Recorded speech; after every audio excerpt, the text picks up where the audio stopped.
Hello बच्चों, आप लोग कैसे हो? ठीक हो? तो हम शुरू करते हैं आज UP constable practice set number 2।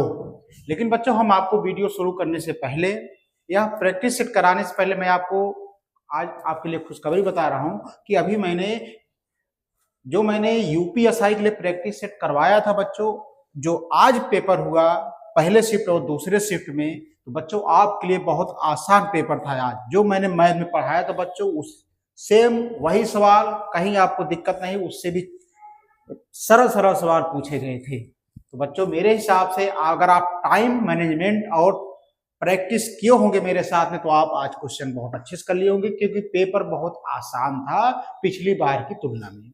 ठीक है, पेपर बहुत आसान था, बस आपको प्रैक्टिस करना था बस। ठीक है, तो बच्चे पेपर सारे फंसाऊ क्वेश्चन थे, आसान पेपर था, आप लोग अच्छे से कर लिए होंगे सारे। हमारे जो प्रैक्टिस में आपको करवाया था, लास्ट मोमेंट में जो बताया था आपको कि ए चैप्टर आप पढ़ लीजिए, ध्यान दीजिए बच्चे, उसी से मोस्टली क्वेश्चन आए थे।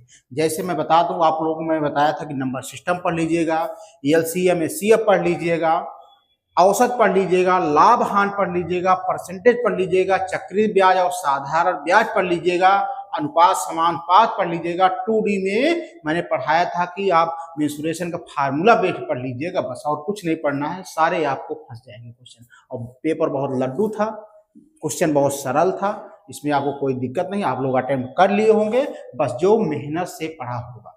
ठीक है बच्चों, कल के लिए एडवांस में बेस्ट ऑफ लक। कल बढ़िया से शांत मन से पेपर आप दीजिए, पेपर आसान आने वाला है। जो मैं प्रैक्टिस करवाया हूं बस वही आप ध्यान दीजिए, और जो मैं चैप्टर बताया हूं आप इस पे ध्यान दे करके करिए। ठीक है, इसी मद्देनजर हम आपको यूपी कांस्टेबल की प्रैक्टिस सेट करवा रहे हैं बच्चों। जो मैं आपको करवा दे रहा हूं आपको जरूर फंसेगा, ये मेरा वादा है। ठीक है, जो जून में परीक्षा होगी किसकी? यूपी कांस्टेबल की। तो आप लोग जो अभी नहीं जुड़े हो, हमारे कोचिंग वनडे कोचिंग साथ यूट्यूब चैनल पे जुड़ जाइए और हमारे साथ प्रैक्टिस करिए। मैं बिल्कुल जीरो लेवल से आपको मैथ सिखाऊंगा, एक एक मैथ आपको सिखाऊंगा कि कहाँ से तोड़ा जाता है, कैसे गुणा भाग, कहाँ फार्मूला यूज होता है, कहाँ कंसेप्ट यूज होता है, सब आपको रटना। बस आप हमारे साथ बने रहिए, हमारे यूट्यूब चैनल को सब्सक्राइब कर लीजिए, दूसरों बच्चों में शेयर कर दीजिए, जिससे वह भी इसका फायदा उठा सके। ठीक है, तो हम शुरू करते हैं। आज इसका पहला क्वेश्चन क्या है? देखो मेरे भाई, ये वाला पहला क्वेश्चन देखिए, बहुत इंपॉर्टेंट क्वेश्चन है, ये प्रीवियस ईयर का क्वेश्चन है, इंपॉर्टेंट क्वेश्चन है मेरे दोस्त। कह रहा एक पुस्तक विक्रेता ने एक किताब 10% की हानि पर बेची, यदि उसने इसे 1080 रुपए अधिक बेचा होता तो उसे 10% का लाभ होता। ठीक है, पुस्तक के क्रय मूल्य ज्ञात कीजिए। बच्चों यहाँ पे आप ध्यान देना, जहां 10% की हानि किया है, ठीक है, 10% की हानि किया है, ठीक है, 10% का लाभ किया है, 10% का लाभ किया है और हानि किया है। ठीक है, तो जब इसका डिफरेंस क्या होगा बताइए? यहां पे ऐसे सवाल में मेरे भाई, जब चीजें बदल रही होती हैं, जैसे हानि है तो लाभ हो रहा है, तो जो उनका डिफरेंस होगा वो जुड़ जाता है, जो उनका डिफरेंस होगा मूल्य का वो जुड़ जाएगा, यानी परसेंटेज। मेरे कहने का मतलब है 10% का हानि हुई, उसके बाद कुछ रुपए में खरीदा तो उस पर 10% का लाभ हो गया, तो इनका जब डिफरेंस निकालोगे तो क्या हो जाएगा? 10 + 10 बराबर 20%। क्या हो जाएगा मेरे दोस्त? 20%। ठीक है, यही 20% किसके बराबर है? 280 रुपए की। यही 20% किसके बराबर है मेरे भाई? 1080 की। तो 0 0 कैंसिल हो जाएगा, 2 पंचे 10, 2 चौक 8, एक गुणक मान कितना हो जाएगा? 54। कितना हो जाएगा मेरे भाई? 54 के। तो 100% का मान कितना होगा? पूछ रहा है पुस्तक का क्रय मूल्य ज्ञात करो। जब क्रय मूल्य नहीं दिया है तो क्रय मूल्य हमेशा 100% होता है मेरे भाई। तो 100% का क्या हो जाएगा? 54 गुणे 100 से आप गुणा कर दोगे, 5400। यही मेरे भाई आंसर हो जाएगा। यहाँ पे मैंने आपको एक कंसेप्ट बताया, जब चीजें बदल रही हूं तो जो उनका डिफरेंस होगा, जैसे 10% का हानि हुई, उसके बाद कोई सामान खरीदा गया, फिर उस पर उसका 10% का लाभ हुआ, तो जो उनका डिफरेंस होगा वो जुड़ जाएगा। वही डिफरेंस किसके बराबर होगा? मूल्य के बराबर होगा। मूल्य के बराबर। जब हमारा मूल्य का दाम निकल आए तो इसका एक यूनिट निकाल लीजिए, 54 आया तो क्रय मूल्य ज्ञात करना है। क्रय मूल्य अगर नहीं दिया है तो उसका 100% होता है। आप 100 निकाल लोगे तो 54। ठीक है, ये चीजें समझ में आई कि नहीं? बच्चों, जो मैं आपको इस वाले सब करा रहा हूं आपके लिए बहुत उपयोगी है, बहुत उपयोगी है। चाहे वो यूपीएसआई हो, आप देख लीजिए। मैं सारा क्वेश्चन का एनालिसिस किया हूं आज, पहले शिफ्ट का, दूसरे शिफ्ट का, जो पढ़ाया हो इससे आगे कहीं नहीं पूछा गया है। जितने मैं प्रैक्टिस कराया हूं, जो जो मैं चैप्टर बताया था उसी में से क्वेश्चन पूछे गए हैं। ठीक है, बहुत आसान पेपर था। जो बच्चे मेरे बात को गौर किए होंगे, ध्यान दिए होंगे, उनका आसानी से पेपर हो गया होगा। ठीक है, तो चलो क्वेश्चन नंबर हम 2 पे आते हैं मेरे भाई। क्वेश्चन नंबर देखो 2 क्या कह रहा है। 50% और 40% की 2 क्रमिक छूट कुल कितनी एकल छूट के बराबर होगी? 50% और 40% की 2 क्रमिक छूट कितनी छूट के बराबर होगी? ठीक है, तो बच्चों इसका फार्मूला क्या होता है?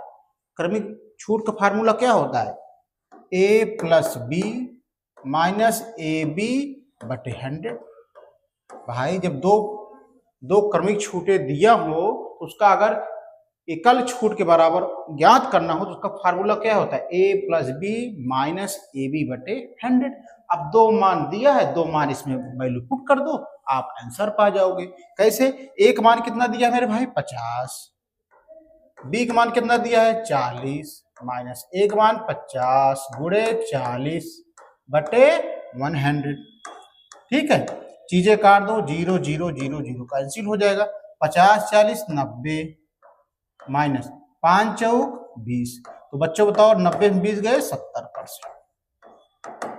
बस आपको फार्मूला याद होना चाहिए। जब 2 क्रमिक बट्टे दिया हो, अगर उनका एकल बट्टा ज्ञात करना हो, एकल बट्टे छूट ज्ञात करना हो, तो a plus B minus A B बटे 100 दोनों वैल्यू आप मान रख करके सॉल्व कर लोगे, आप अपना आंसर पा जाओगे।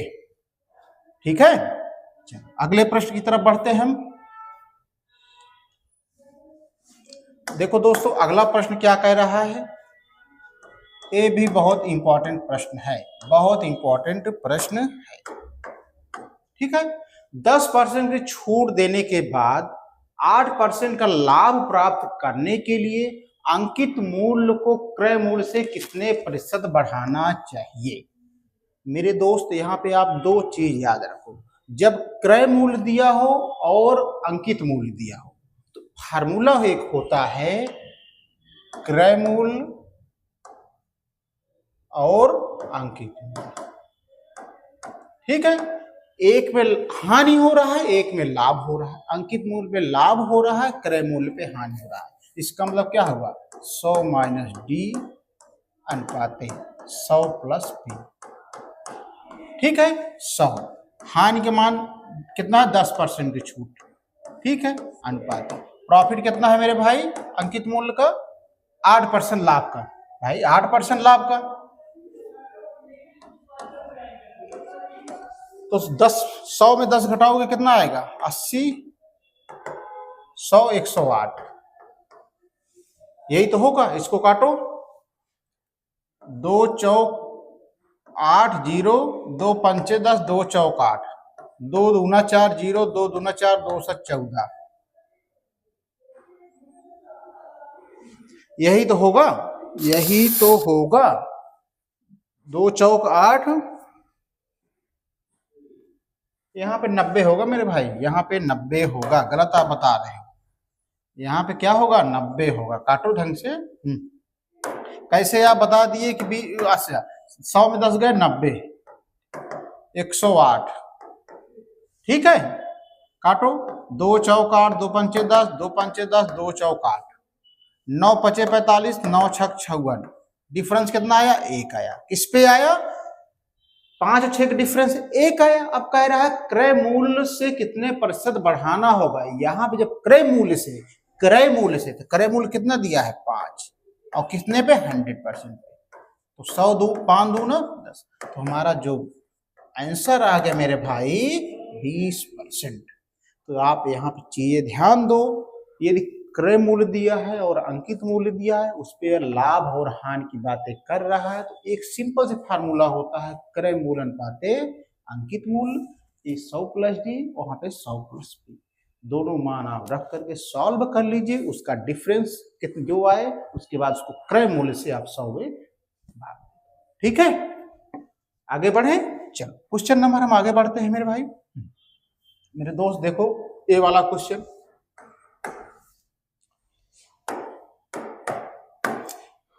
कह रहा है चीनी की कीमत में, कीमत मतलब मूल्य, चीनी की कीमत में 5% की छूट मिलने पर एक खरीदार 608 रुपए में 2 किलो अधिक चीनी खरीद सकता है। चीनी का मूल विक्रय मूल्य क्या होगा। तो मेरे दोस्त चीनी की कीमत में 5% की छूट, 5% की छूट का मतलब क्या होता है मेरे भाई, 5/20, तो 5 करना 5, 5 चौक 20, कितना आ गया 1/4, 1/4।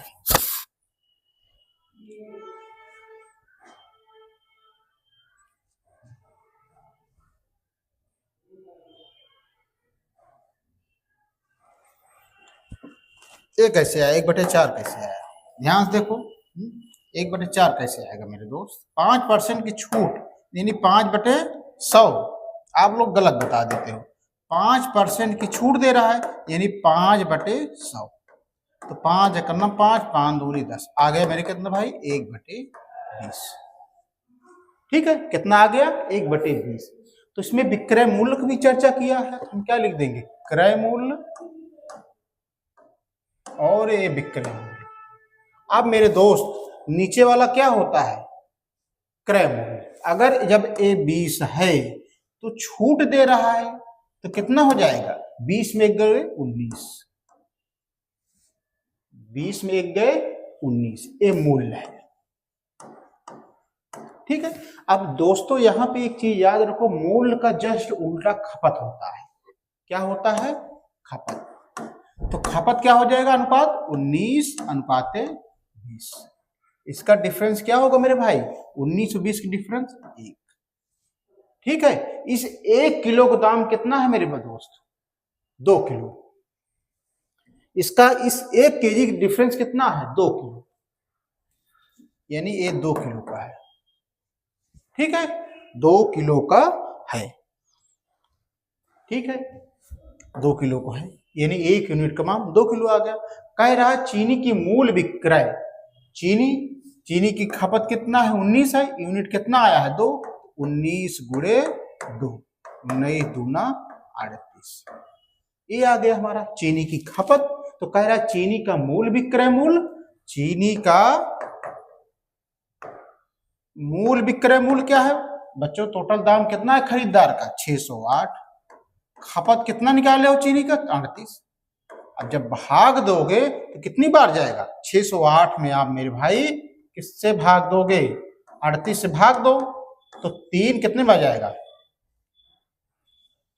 1 बार जाएगा 38, 10 में 60 गए 2, 5 में 3 गए 2, फिर कितने बार जाएगा 3 7 21, 6 बार जाएगा।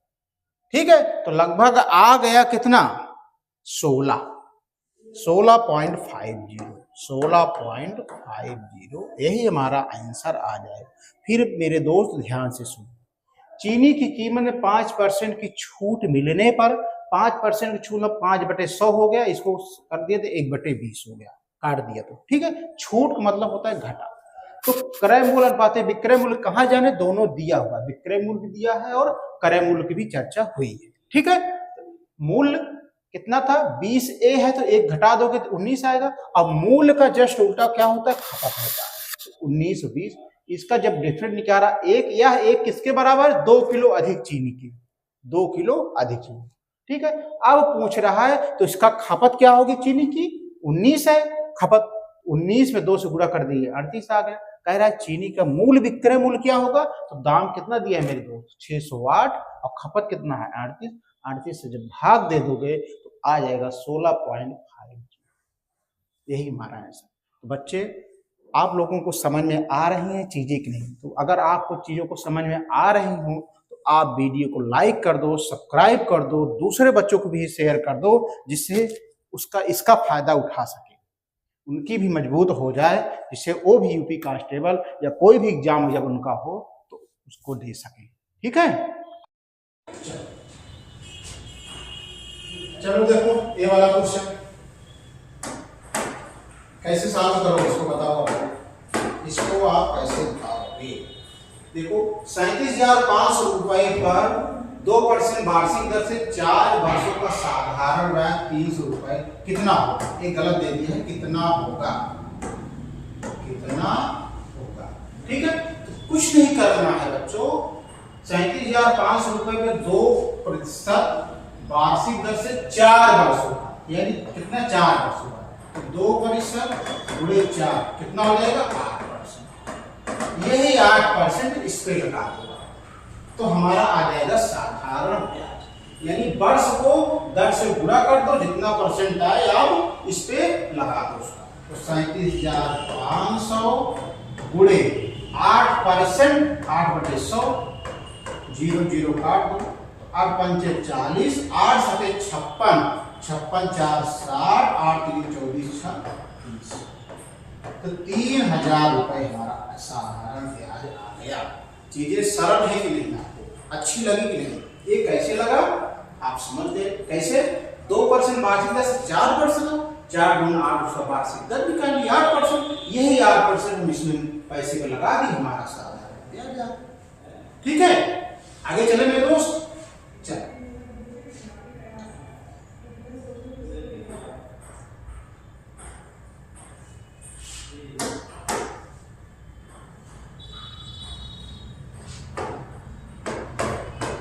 एक राशि को 3 वर्षों के लिए एक निश्चित साधारण ब्याज पर रखा जाता है।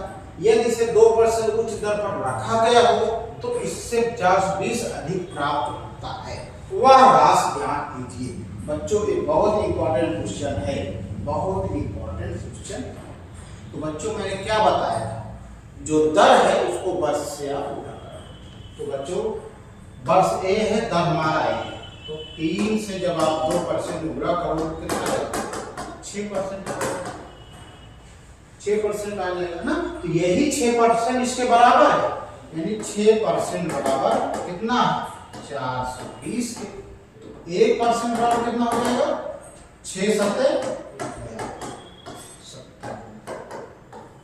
ठीक है, तो 100% बराबर कितना होगा भाई 100 पर 1% मान 1 यूनिट का मान 70 आ गया, तो 100 का कितने होगा, परसेंट मतलब 100 होता है।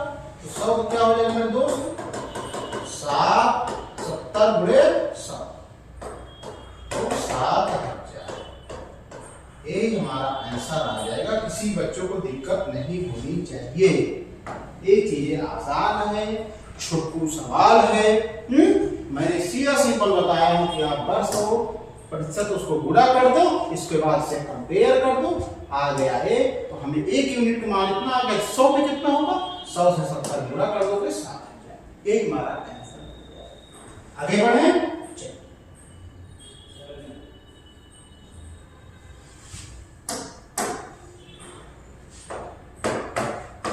देखो यदि 72 लड़के 21 दिनों में 280 मीटर लंबी दीवार बना सकते हैं तो 18 दिनों में 200 मीटर लंबी उसी प्रकार की दीवार बनाने के लिए कितने लड़कों की आवश्यकता होगी।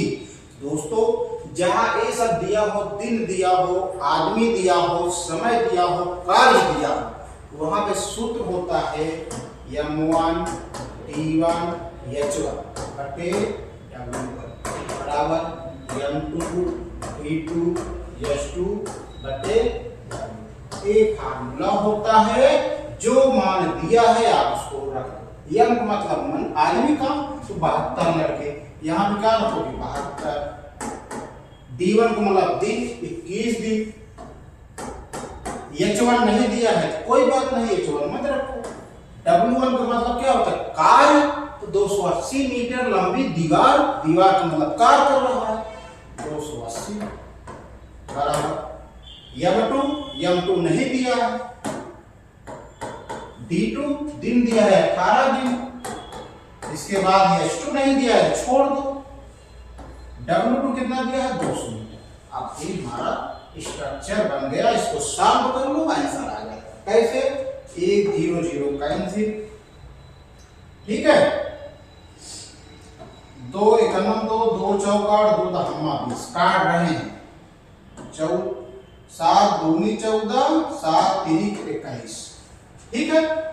2 पंचे 10, तो क्या बचा मेरे दोस्त? 72 गुणे 3 बराबर क्या बचा? M2 गुणे 18/5, 18 छन 72, तो 6 18 पंचे 90। M2 मान कितना आ गया? 2 7 दूनी 14,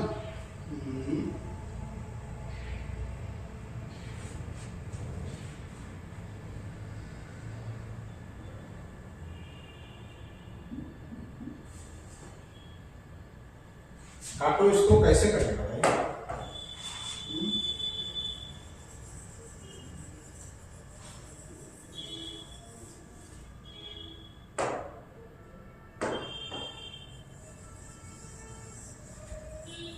नाम रखो आप लोग, नाम लोग रखो। कैसे रखोगे? देखो M1 को मान दिया है 72, ठीक है।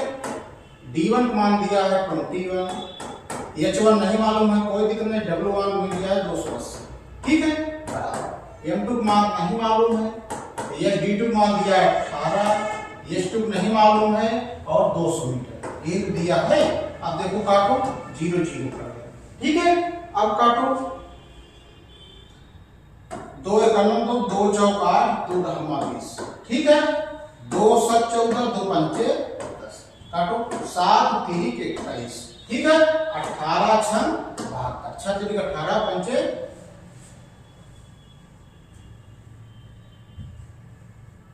ये तो आएगा 18 पंचे 90।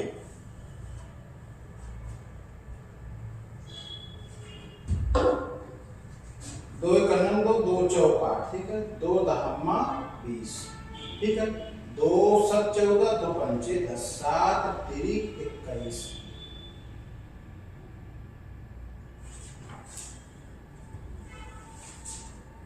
18 चौक 72, 18 चौक 72 होता है।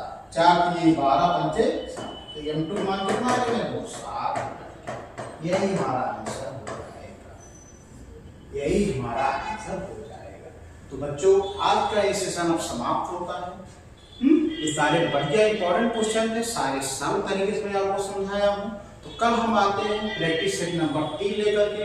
तब तक जो बच्चे यूपीएसआई का कल पेपर है, बढ़िया शांत मन से शांत दिमाग से पेपर दीजिए। पेपर बहुत इजी आ रहा है, कोई पैनिक होने की जरूरत नहीं है। सभी टॉपिक से कवर करें, लेकिन मोस्टली जो मैं आपको बताया हूँ उसी टॉपिक से कवर ज्यादा क्वेश्चन आ रहे हैं। 2D आप पढ़ लीजिएगा, उसका क्वेश्चन पढ़ लीजिए, फार्मूला पढ़ लीजिएगा, और जो मैं आपको चैप्टर बताया हूँ वही आप समझिए, और जो मैं प्रैक्टिस करवाया हूँ बच्चों आप उसको जरूर प्रैक्टिस करके जाइए। हमारी तरफ से दोबारा बेस्ट अपना अच्छे से पेपर दीजिए, फिर उसके बाद यूपी कांस्टेबल में लग जाइए, क्योंकि यह जून में ही पेपर है। ठीक है बच्चों।